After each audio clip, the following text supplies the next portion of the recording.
Yeah, I really appreciate your diligence, Jess. I think I got like 5 reminders, and so it was all good. Sometimes I need that. Well, sometimes, I mean, you guys are busy folks, Yeah. so you've got a lot of balls in the air, and Yep. we just want to make it an easy process. I hope I didn't know That was over. not meant derogatory at all. It was, yeah, very much appreciative. Okay, good. Great. Thank you, sir. Hello, Racine.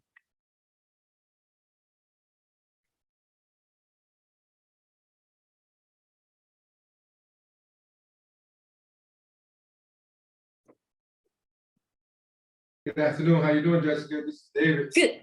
Good. Hi, David. How are you doing? Hey, I'm doing great. And yourself? Oh, we're great. Doing good. Awesome. Excited to join you today. We are so happy to have you. We also have Hazel here with us online. He's our shop steward. He's actually out on the road. He was so kind to pull over for us to join us today. Oh, Fantastic. we appreciate That is great. Yep, we do. Let's be sure to note that when we introduce him. Awesome.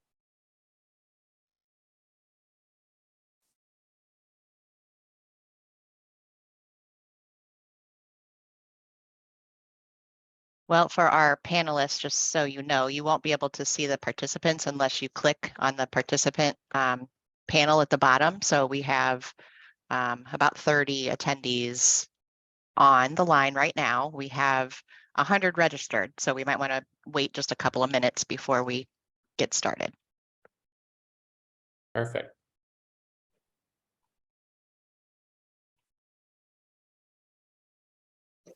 I always say that Samsara takes the cake for the best logo of the owl. Yeah, I agree with that, Peter. So I'm glad to have that assessment.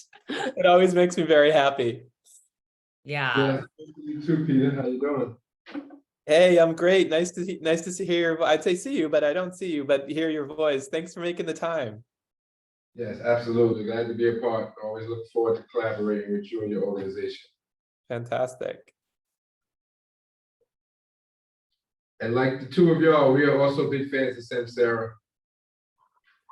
Awesome platform. Oh, excellent.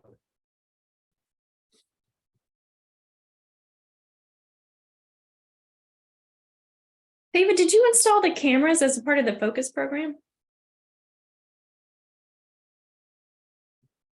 There he is.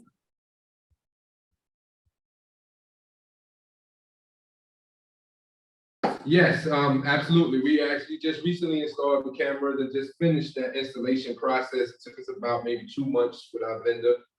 But yeah, we started in early February, and as of last week, we have all the cameras installed in our entire fleet. Right. That's great.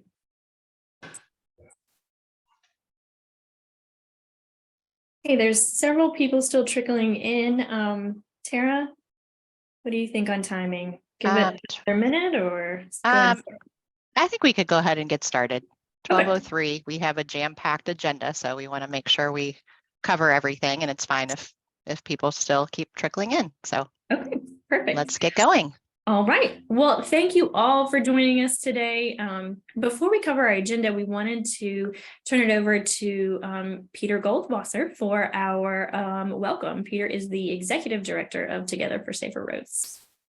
Thank you so much, Jess. Well, hello, everybody. This is amazing. It's so great to see everyone here today. We've got almost around 50 folks on the line. We have a very busy day, so I won't talk too much, but I just wanted to say that this is a new program for TSR, the TSR Talks, but it really goes at the heart of one of our key missions and reasons for existence, which is creating opportunities for our members and our partners and experts out in the field to come together, to talk, to network, to share insights, and just to get smarter about really important critical issues as it relates to road safety, which is something that we're all care deeply about and work on every day.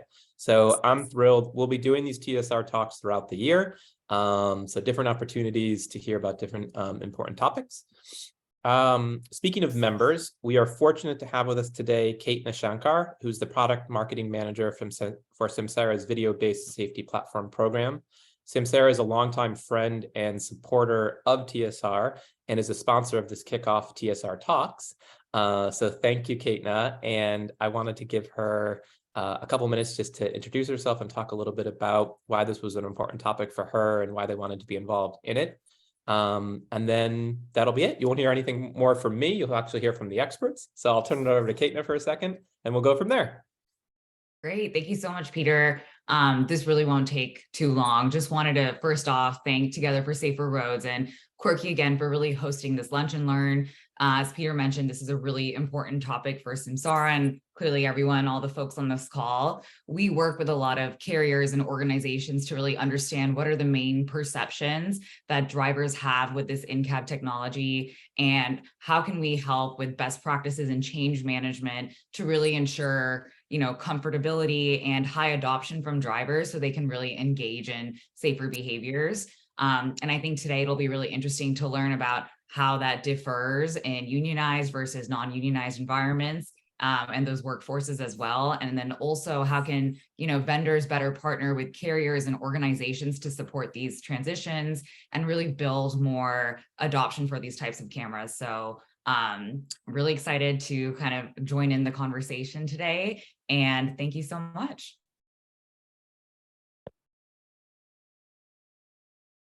All right, great. Thank you, Peter and Kaitna.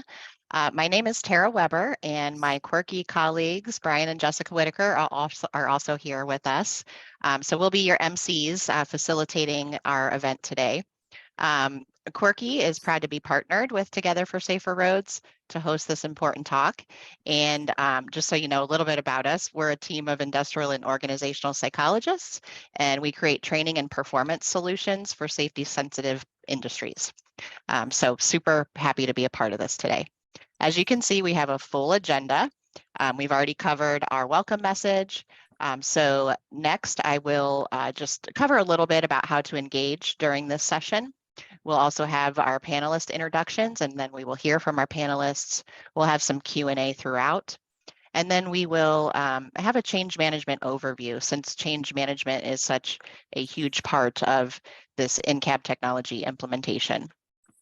And then finally, we'll open it up for a group discussion where we'll encourage you to ask questions, but also share your expertise as well. Part of the main purpose of this was to collaborate as a group of safety experts. And so we definitely want to hear from you.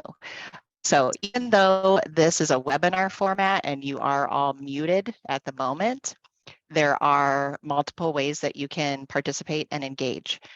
So first, if you look, at the bottom of your screen at your Zoom toolbar, you'll see a raise hand icon, you'll see a Q&A icon, and then a chat. So if you would like to speak at any point, please just raise your hand and then we'll know to unmute you. You can also type questions in the Q&A box and we will be answering those questions live. If we do not get to all of them during this session, we will certainly follow up and answer questions afterwards. And then comments in the chat section. We'll be using the chat for our open discussion as well. So again, we want you to share your expertise. We'll have a couple poll questions.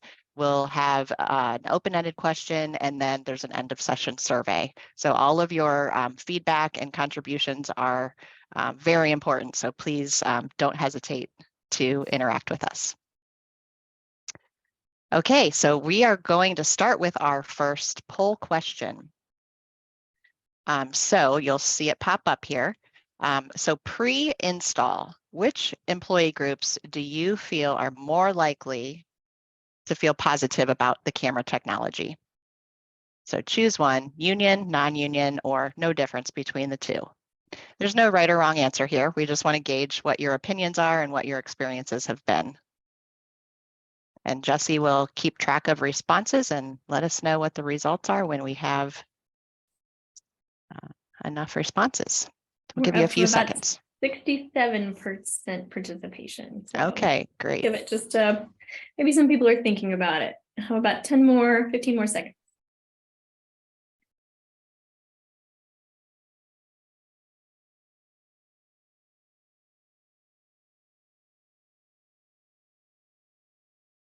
All right, let's end this poll. And share the results with you. It looks like we're about evenly split between non-union employees feeling more positively about camera technology and no difference. Only 7% said that pre-install union employees would feel more positively about camera technology. So we'll talk about this a little more as we get into the session. Okay. So it's time for our first speaker. City Harvest is New York City's largest food rescue organization, helping to feed millions of struggling New Yorkers. Their mission is to end hunger in New York City communities through food rescue and distribution, community education, and innovative solutions. We're lucky to have David Brown with us today, the Director of Transportation. He oversees transportation strategies, logistics, and continuous improvement to promote a safety culture. Also with us as well is Hazel Vasquez, a shop steward with City Harvest. Welcome, David. Welcome, Hazel. Thank you so much for joining us today. I'm going to turn it over to you, and can you share a little bit with us about the bargaining process at City Harvest and any lessons learned? Absolutely, and thank you again, Jessica, for that, and Peter for having City Harvest again be a part of this. And yes, to kind of jump right into it, I was fortunate to come to join City Harvest at the time when they was in the second half of the process in regards to installing the technology, or rather communicating and negotiating to get the technology installed inside of the vehicles. However, within the union process, there's an extra step versus the union versus non-union. And one of the biggest things is that everything has to be collectively bargained, or another way of saying it has to be negotiated and agreed upon between both parties, the company itself as well as the union members. And as I was stated earlier, I was able to come involved when that communication was actually being done. My predecessor, he was a part of that. He started that off in regards to talking about what was the strengths, what was the goals, what was the outcome of what we was looking to accomplish. And that was clear to be able to have that communication. Admittedly though, as always, and when there's change, there's always resistance. And just from my own experience, and having the experience to work with the gentleman here and the team here, was a lot of things was the negative perception, the privacy, the intrusion on privacy, as far as speaking on the phone, intrusion of privacy in regards to the comfort zone of while you're driving. Is it more of a punitive? Is it going to be used in a punitive or in a punishment way? So that was some of the negative connotation that was attached to it, when ultimately it was being done to improve safety, was to increase and promote safety, and actually to be there as a protective or as another resource or tool to help mitigate unsafe actions or unsafe behaviors on the road. So that took some time though, but it took more of a communication and being clear on expectations.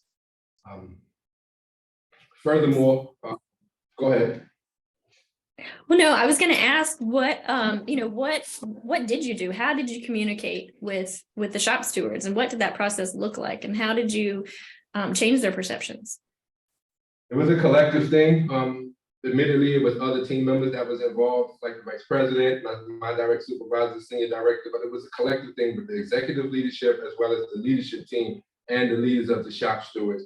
And it was kind of ironing out, or rather listing again, what was the point and the objective, and then how can we meet in the middle. Originally, we wanted, or rather City Harvest position was to have both forward-facing cameras and dual-facing cameras, but the union wanted to only have forward-facing camera, and it ended up being agreed upon on both parties. So that's just one example.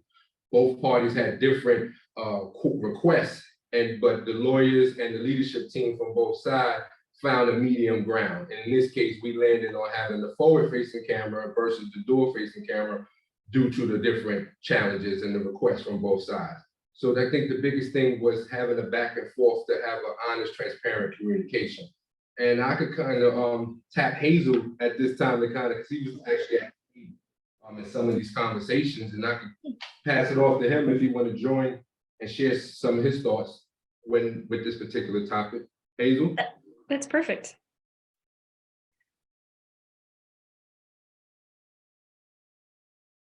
Let me promote him. I'm sorry, I apologize, to a panelist.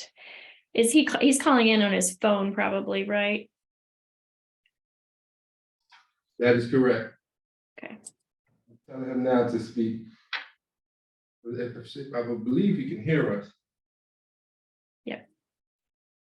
There he is. Hi, hello. Yeah, hi. Hey, how you doing? How's everybody doing today? Good, Hazel. Thank you so much for joining us, especially when you're on the road in the middle of your workday. Nah, it's okay. My pleasure. Well, tell us how those talks went. What did you experience?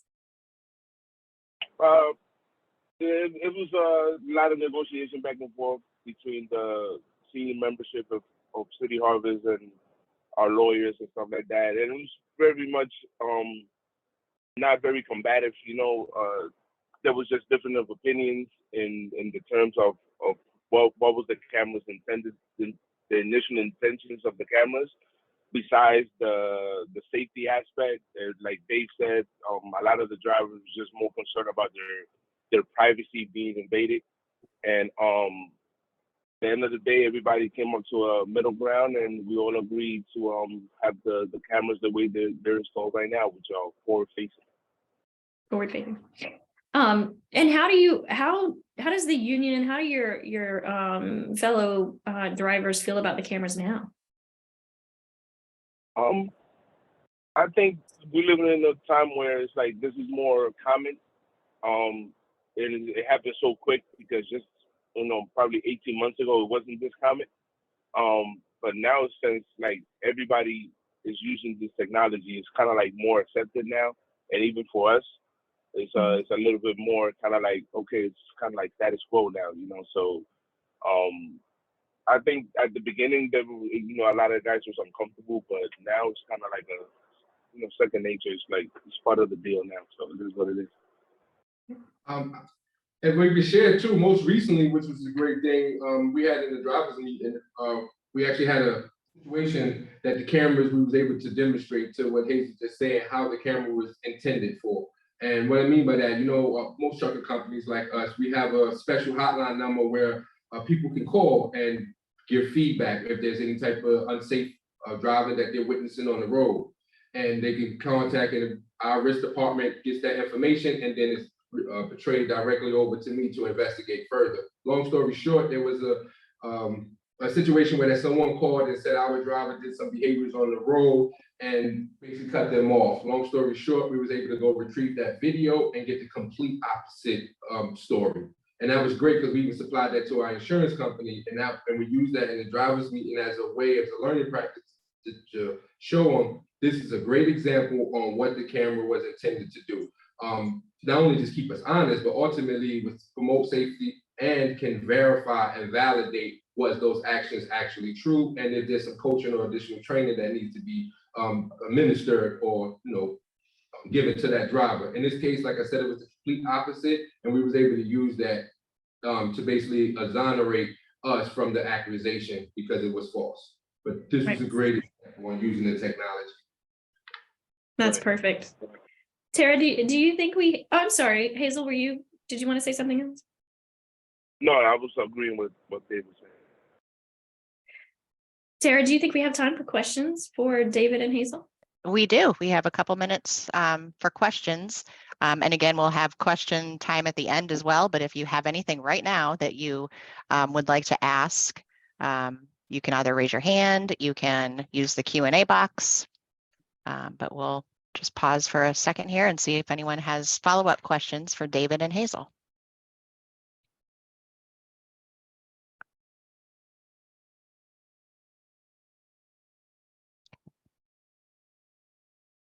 Okay, not seeing any pop up yet. So again, if you think of a question, jot it down. We'll circle back towards the end, but we'll go ahead and move on to our next speaker. All right, so next we have Waste Connections. We're super happy to have Sean Mundell here with us today. So Waste Connections is one of the industry leaders in waste management services throughout the US and Canada, and they're committed to providing sustainable waste solutions to make life easier, greener, and cleaner, all while maintaining a strong safety culture focused on maximizing employee potential. So we have with us, we're pleased to welcome Sean Mendel, Vice President of Safety and Risk Management. We may also have Tony McNeil joining us, but I know he had a training session, so he may or may not chime in. But Sean, let's start with you. Can you share with us any best practices, lessons learned for managing this type of program across the different employee groups? Absolutely, Tara. Thank you so much. And on behalf of Tony, myself, and Waste Connections, just want to thank Quirky and Together for Safer Roads for putting this together. So onboard event recording technology has been a mainstay at Waste Connections for coming up on 15 years now. We were one of the early adopters in 2008. And as the company has grown, we're now right around 25,000 employees. We've got about 15,000 commercial vehicles on the road every day. Every one of our vehicles, whether commercially rated or if it's a supervisor vehicle, if it's a piece of yellow iron, it will have this onboard event recording technology. And so we've learned a lot over that 15-year period. We've got a small portion of our companies that are covered under collective bargaining agreements. I really appreciated David and the shop steward's comments and feedback on what that negotiation looked like. We take an interesting approach. Many have probably heard the term servant leadership, but we were early adopters of that as well. And so our decentralized servant leadership philosophy has really led us to approach the event recording technology from this is truly in the best interest of every professional driver out there on the roads. And of course, since that time, it's become really commonplace in our industry, and for that matter, in commercial transportation. There are a few companies and fleets that don't have some type of onboard event recording technology, and there's half a dozen different providers of the technology out there. You name it, whether it's Lytx or SmartDrive or Samsara or any one of them. It's certainly been a game changer for us, especially this latest advent in that AI and MV, machine vision and artificial intelligence space, where the systems have become much smarter and they're detecting the at-risk behaviors much earlier than they were when it was triggered by G-forces and the like. And so for us, I know it's slightly different with David's group, and I can certainly appreciate that. But for us, we have the ability to capture not just the forward-facing, but the behaviors of the professional in the cab as well. And as of late, this latest platform that we've deployed also captures ancillary cameras on the truck. So if the truck is equipped with a rear vision camera, if it's equipped with side cameras, it has the ability to capture that as well and almost give us a 360 perspective when it comes to those at-risk behaviors, or for that matter, we capture a lot of safe behaviors that we want to recognize our professionals for. Obviously it also captures that event that may occur. So we use it from a defense standpoint, as well as if it's identified that our vehicle and driver may have been at fault, we're able to deal with the associated claims and ramifications of that much quicker than if we didn't have the technology in there. So again, it's been a part of our culture and our, for lack of a better term, safety program for quite some time. Very good. And yeah, you mentioned, using it for recognition as well. That's a point that sometimes gets overlooked, the positive ways that it can be utilized. So could you maybe talk a little bit more about that, but also in your decentralized structure that you mentioned, any tips that you can provide on how to make sure the implementation is consistent and that it, impacts the culture in a positive way, even though you are decentralized? Sure.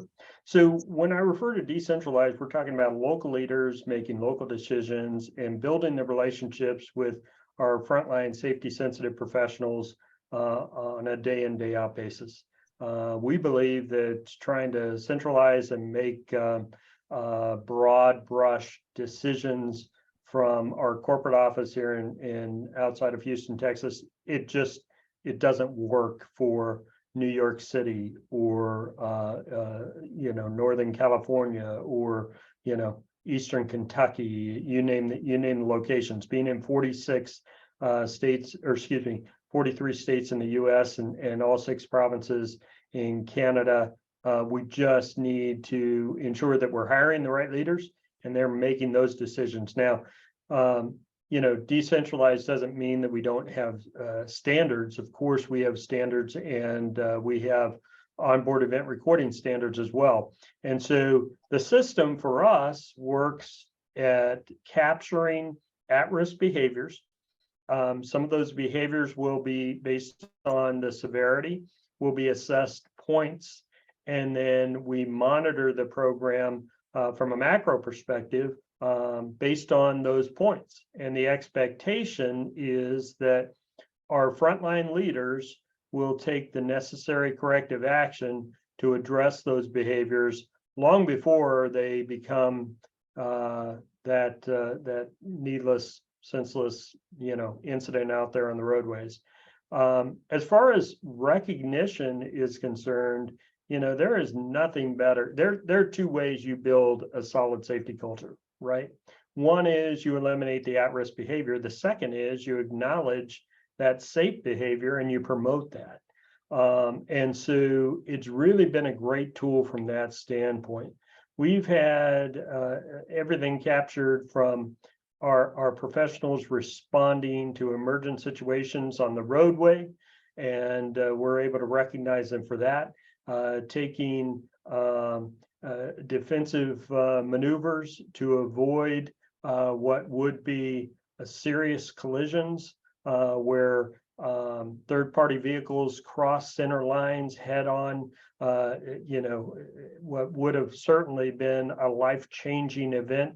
And our driver, because he's utilizing those defensive driving skills, takes the necessary action. It's just great to recognize our folks when they're doing the right thing. And then, of course, we promote that. We've got Workplace, which some may be familiar with.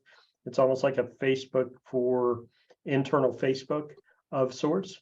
And we're constantly posting those type of positive recognitions as the standard that our professionals should be striving towards. So it's been just a huge benefit for us.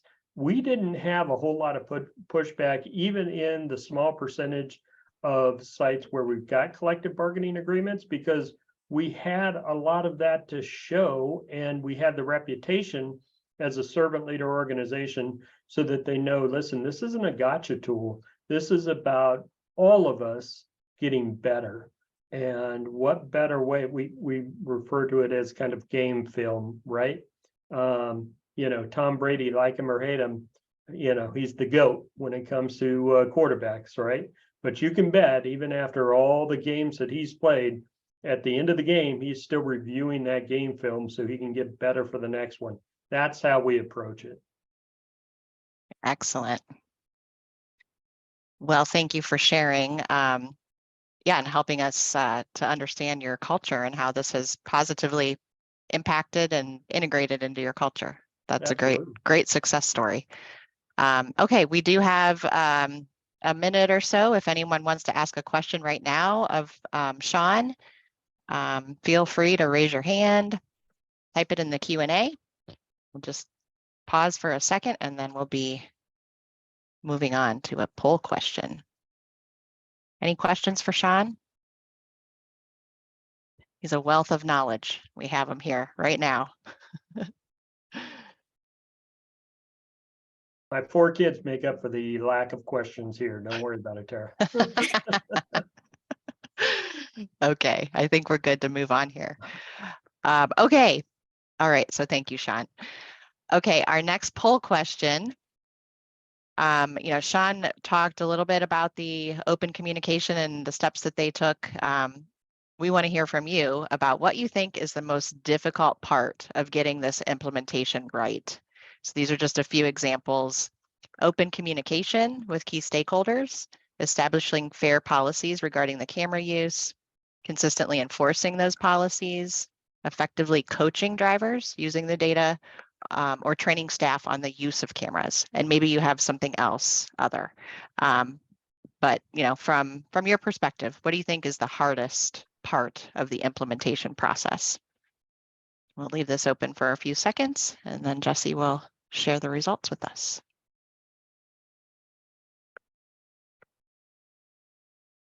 We're at 44%. Come on, you guys.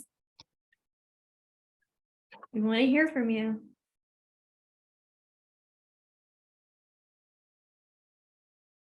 And again, no right or wrong answers. Nope, This is just based on your experience. that's right.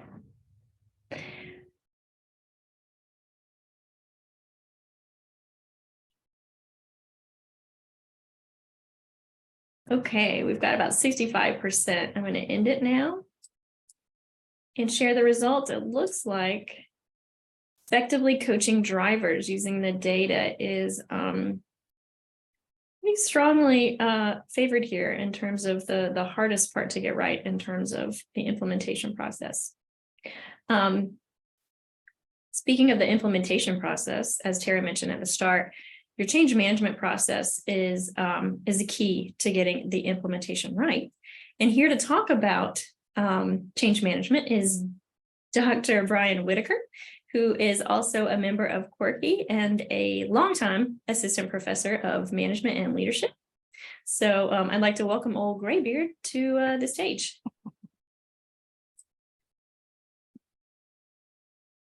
Thank you for that introduction. That was wonderful. Thank you. We'll talk about that gray beard part later on. All right, this is fascinating. This is such a great topic, guys. I'm so excited to be talking about this. Let me start out just by throwing a number at you that some of you may know about, but some of you may not know about. From our perspective, from our organizational development world that we kind of operate in, it's something we're always thinking about. When it comes to organizational change initiatives, roughly 50% of those fail. Some of you guys have probably experienced this, and maybe you guys have heard that number before, but it is definitely the case that slightly over half of organizational change initiatives tend to even come out of the gate just sort of stumble. And that actually tracks with the data that we have that seems to suggest that really only about 60% of organizations in our data adopted any type of proactive strategies when they were implementing in-cab camera technology. So this does mean that if you have had issues with implementing in-cab camera technology, you are far from alone. This is not something that is isolated to any one fleet or any one employer, any one organization. But from our perspective, anytime management makes any kind of modification to their organization's processes or their policies or their systems or their structure, very careful attention and very careful planning of that change has a huge effect on a lot of those outcomes that we really are concerned about now from a fleet management perspective. It has an effect on employee engagement, has an effect on buy-in for an intervention, has a huge effect on retention, has a huge effect on that 50% failure metric that I just mentioned. And make no mistake, implementing in-cab camera technology from a driver's perspective, it does represent a substantial modification to their work role and how they get their work done. So, facilitating and managing those transitions effectively has a significant positive effect on an organization. And the reason I'm talking so much about change management is there's a really huge finding that we're going to get to over the course of the next few slides. Excuse me. Okay, so let me just talk briefly about change management from the academic side, right? From a leadership and a human behavior perspective angle. Change management as a process is really about getting from point A to point B with a minimum of pain, right? A minimum of pain. That's what we're shooting for here. And when we're talking about specifically the case of camera adoption, in-cab camera adoption, thought bubble A there on the left, it really represents where most of us start. Thought bubble B represents where we're trying to go, right? Where employees come to not only accept the change, but also begin to take an active role in utilizing the program, begin to champion the program itself to help improve their own behavior and ensure the safety of others. So there's this sort of championing effect too. So the question is, okay, how do we get there? This is always the riddle. How do we get there? How do we get employee B thought bubbles, right? Well, from the research that we've done with TSR and Samsara, there seem to be two key elements. First, utilizing an effective change management strategy. And second, leveraging a safety culture, leveraging any safety culture strengths that you may have at your disposal to help get you there. Now, with respect to change management, what we're talking about broadly is a set of actions that a business takes to change a significant component of its organization.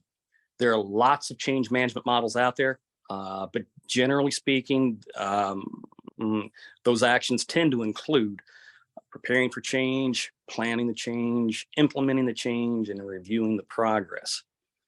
It's a very, very common model here. In our research that we've done, we've discovered that it's fascinating.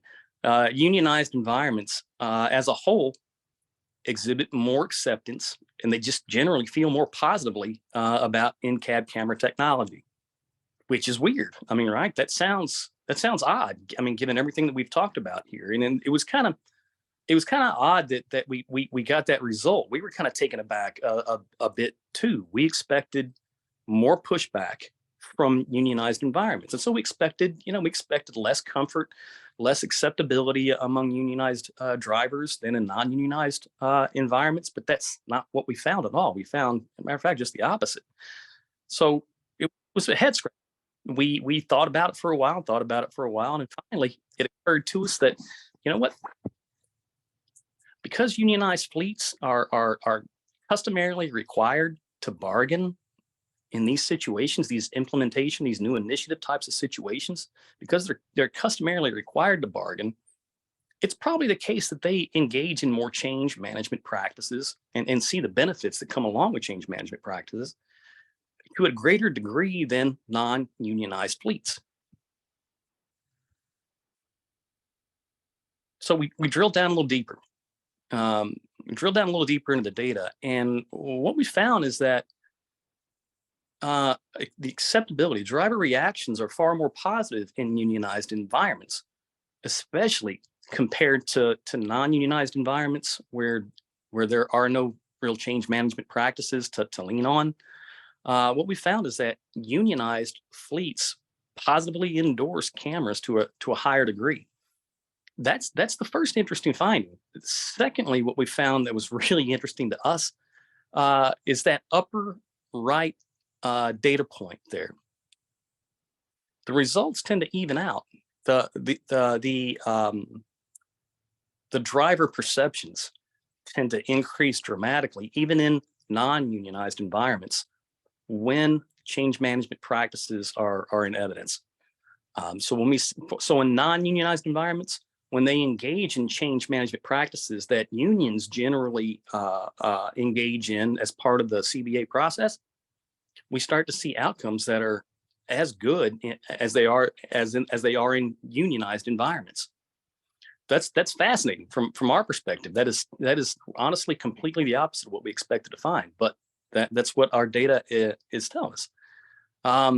So there are practices that align with the elements that we identify as builders of a stronger safety culture.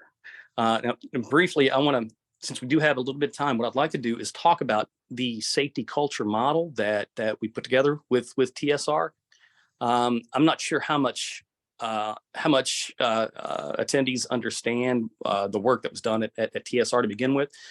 So we worked with TSR and their council champions, the biggest fleets in the world, to distill down their best practices into a safety culture model that we could then present to small to mid-sized fleets, so that those small to mid-sized fleets could become safer fleets, using the intelligence that the insights that have been gathered by these massive fleets, the InBevs, the Republics, and so on and so forth, the Pepsis. So we distilled down all the knowledge that they've generated over the course of decades and hundreds of millions of dollars poured into safety. And we crafted the safety culture model that we are using right now for small to mid-sized fleets. It looks like this. Focus is, actually an acronym.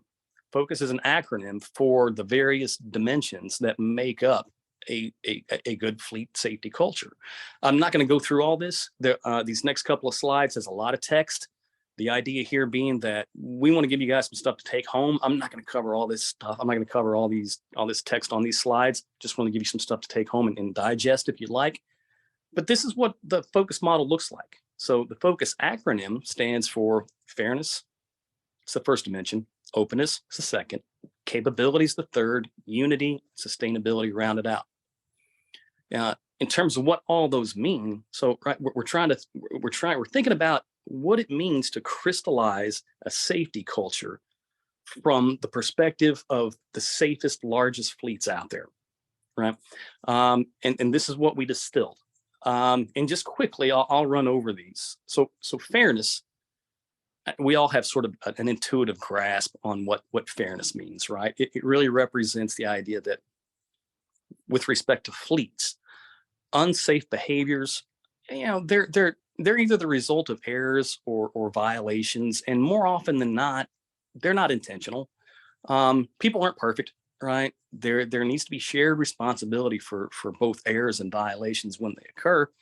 But having this idea of fairness front and center, creating that just culture is something that our council champions really does leverage. So fairness being the first. Second, openness. It really represents frequent, honest, transparent communication. Capability is our training. It's like the training dimension here. It's really about providing everybody in the organization with knowledge, skills, and resources that they need. Unity is about promoting a shared value set, ensuring that everyone has a common understanding of safety. And then lastly, sustainability is really, it's really about the idea that this is an ongoing, living, breathing program. Our safety culture programs, they're living, breathing things. They're not one and done, set it, forget it kinds of things.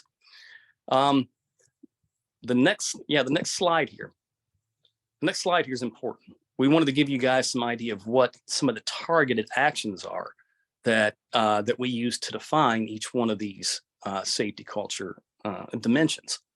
So our council champions have used these various actions in some form or fashion to really propel their safety culture and serve as a catalyst within their culture. But again, to reiterate, what's fascinating to us is that we can use change management practices to influence a safety culture. So, and I want to say this again because it's important. We've known for a long time now that effective change management practices influences an organization's culture. And the same thing happens with the safety culture. Effective change management practices for any safety sensitive outcome you're interested in, that is going to influence your overall safety culture. So in an odd way, what our data is also showing us is that, if you're interested in improving your safety culture, you can leverage technology implementation to serve as a catalyst for that kind of effort. And so from our perspective, it's fascinating. That's a great point. And I'd like to go back to David because I think that's kind of what happened at City Harvest, right, David? After you implemented in the process of sort of bargaining, your culture strengthened in its own way. And you and your shop stewards sort of collectively built this stronger safety culture than was there before. Wouldn't you say? Is that accurate? Correct. Absolutely, that is accurate. And if you could just let us know how did you do that? What is the key then, do you think, in terms of building that culture? What did you guys do? The biggest thing was communication. We had clear guidelines on what we would use the technology for, how we would use it, and who would access it, and ultimately having a lot of trainings around it as well, being able to allow them to see what we see, and what would be the point and the purpose of being to use it the most effective way. That was really the biggest thing: training and communication. And great, I'm going to jump in here too, because we actually have a question in the Q&A that's directly related to what we're talking about. The question is, how does personal culture affect the acceptance of cameras? Some demographics are far more negative about cameras watching over them. So it sounds like, David, for you, maybe your culture was in a certain spot and you were able to improve and make it more positive as you were implementing the technology. But I would invite, David or Sean, any other tips related to culture when it comes time to implement these cameras. I will add, if I could, to say, as I stated, I just recently took over in this role here at City Harvest about 15 months ago. But one of the things that I was able to do right away for that culture, or at least influence that culture, I was a driver first. I have my own trucking company with a couple of trucks. So I came from that, from a relatable perspective, to saying I was in that seat. I know exactly what you're going through or some of the challenges that you face, but this is why I support the camera technologies. And these are some of the reasons, being in my own personal experiences, being behind the wheel. So that was able to relate with the team here and the drivers, because they had someone that actually spoke their language and actually experienced what they was experiencing. So that helped in the culture. Great. Thanks, David. Yeah, I think David brings up a great point. For us, it was all about trust, right? And those relationships, and understanding yet again that this wasn't a gotcha tool. Many of our leaders, similar to David, sort of grew up in the industry, began their careers as that frontline, employee on a truck, and worked their way into the professional driving position, and then to a supervisor position, and so forth. And so that has certainly added to both the culture of our organization, but establishing that trust, especially in today's labor market. I think common sense would say the last thing we want to do is lose good quality professional drivers, right? They are a valuable commodity for any organization, and they're our greatest asset. And so we take that approach, and we show a lot of examples of where the technology has exonerated, or we've been able to effectively bring to light some behaviors that our professionals didn't even realize they were exhibiting, and testimonials of how they became a better professional driver as a result of the technology. And then, of course, the whole recognition piece, which I spoke to earlier. But I couldn't agree with David more. I think that that trust, and in particular, where we've got those leaders that came from those frontline safety sensitive positions, it's really aided in the deployment. Yeah, and on that idea of exoneration, I just want to make this quick point. In the data that we just recently analyzed, we found that within unionized environments, drivers are saying that about 38 upwards of 38 to 40% of drivers are saying they've been exonerated using technology. It's crazy. 38 to 40% is a crazy number. That was twice what I thought it was going to be. Yeah, that's a great point, Brian. And our data shows very similar. Yeah. 30 to 40%. Wow. Great. And yeah, some of what you were describing, Sean, is that that coaching process that happens after the event. And that is what our participants mentioned is one of the most difficult aspects of implementation. Yeah. It's so important for us, Tara, and I don't mean to take up too much time, but Oh, it's no, so go ahead. important for us that we actually built an entire coaching module around that for our leaders, because many of them came up through the organization. These individuals that they're expected to coach, they drove right alongside, and so that's a difficult transition for some. So we put together this SAFE model of coaching that Tony and his team have just done a phenomenal job of deploying for us, which kind of breaks it down into, state what you saw, ask for answers, find a fix, and empower the team member. And through this kind of it's modeled after the 3-minute conversation, but through this exercise of coaching, we've really seen some great results. Excellent. So yeah, that's addressing that people side of change that is so critical to pair with technology change. Excellent. Okay, so for the sake of time, we have about 10 minutes left, and we have one question in the Q&A, and then we really want to spend time on this chat question here that you see as well. So I'm going to kind of summarize this question and open it to any of the panelists and certainly any participants.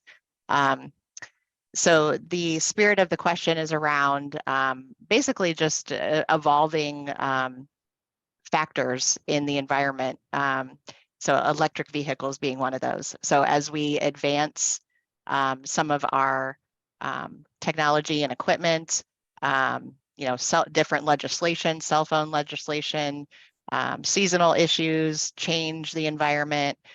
So lots of things happening that can impact safety culture. So the question is, where do we foresee the safety culture going regarding a shift to electric vehicles? So anyone who, in an urban environment, I know the electric vehicles and scooters are becoming a little more prominent.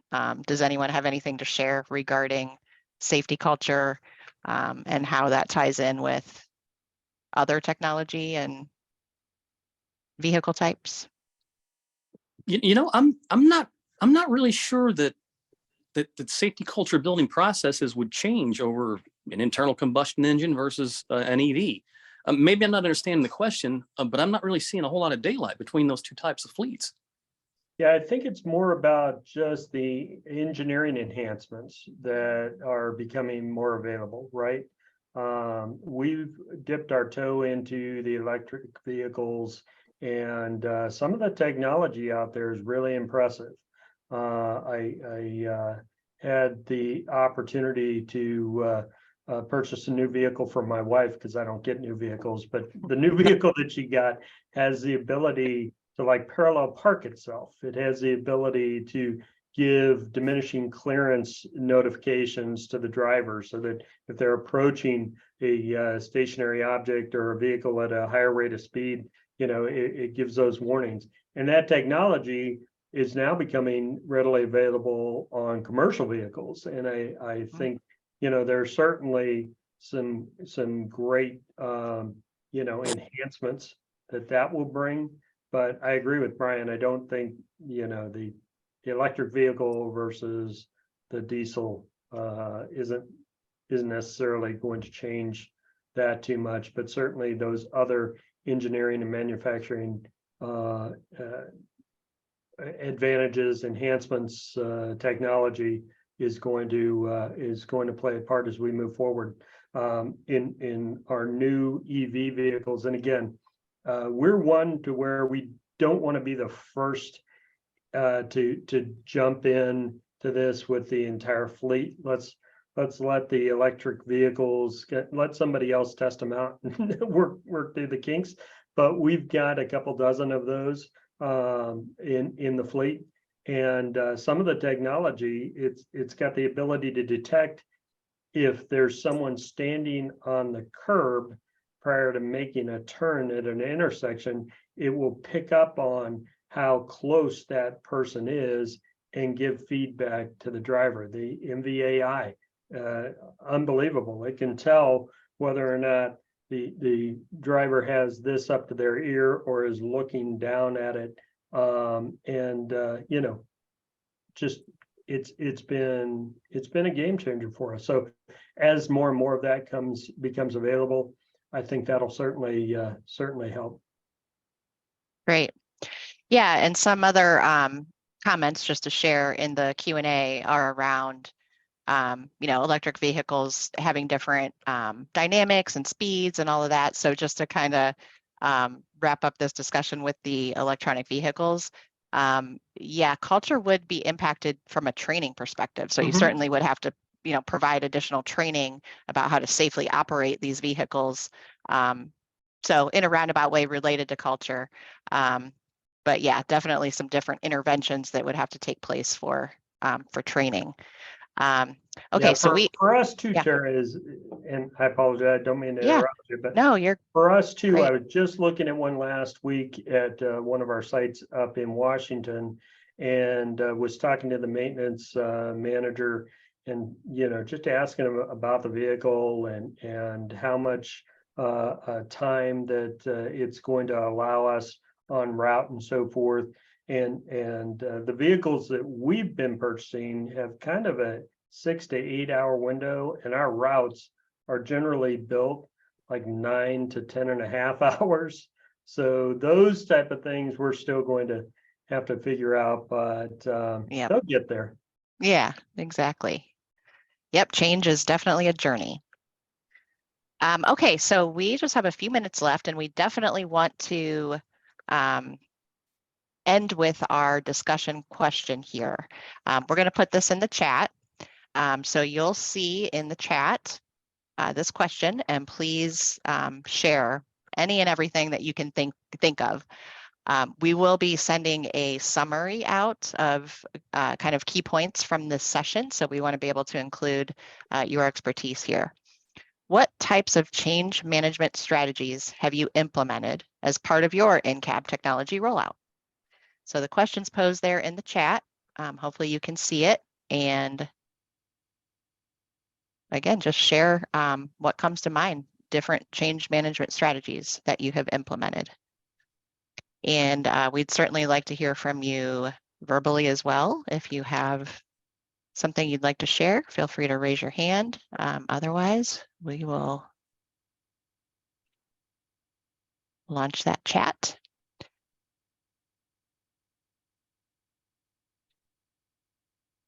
All right.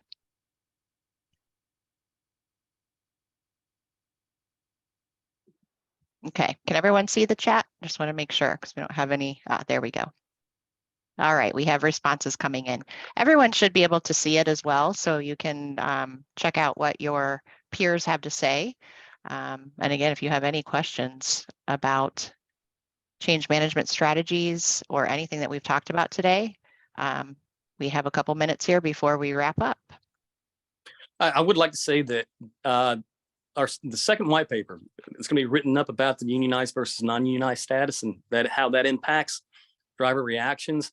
That's being written right now. We expect to have that out very shortly. Very good. And I'd love to just say a last minute, if that's okay, to Jessica and Tara and all of our participants. Thank you so much for taking the time, all of our panelists.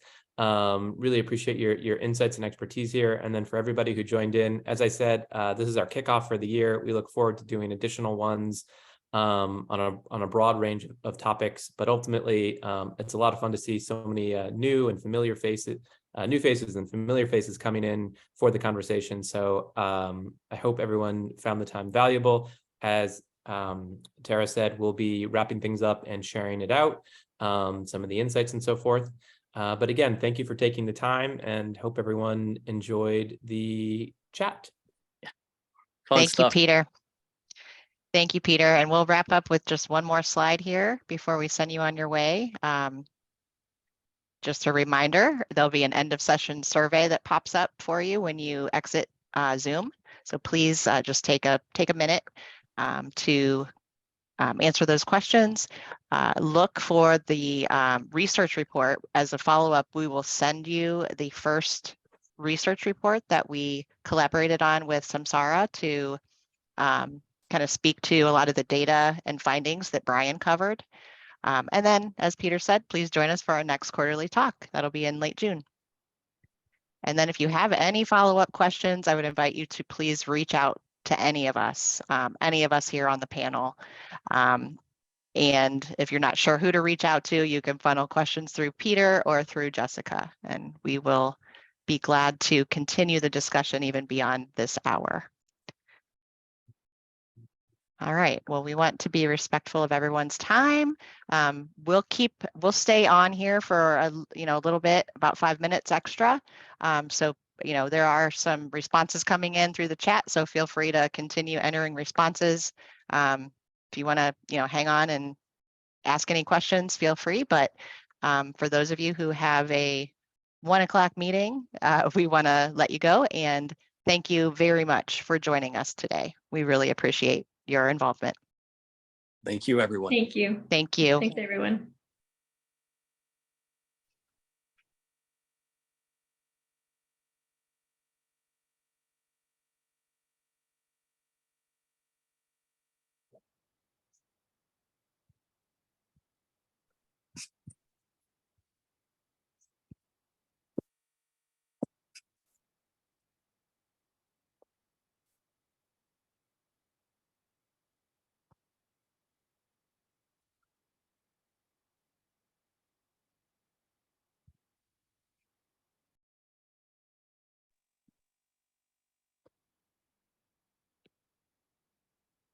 I'm going to run to a 1 o'clock, Jess, but and Tara, and Brian, but I'll follow up. Thank you guys so Okay. much. for Thank you, facilitating. Peter. Sounds Thanks, good, Peter. Thanks. Have a good one. Okay.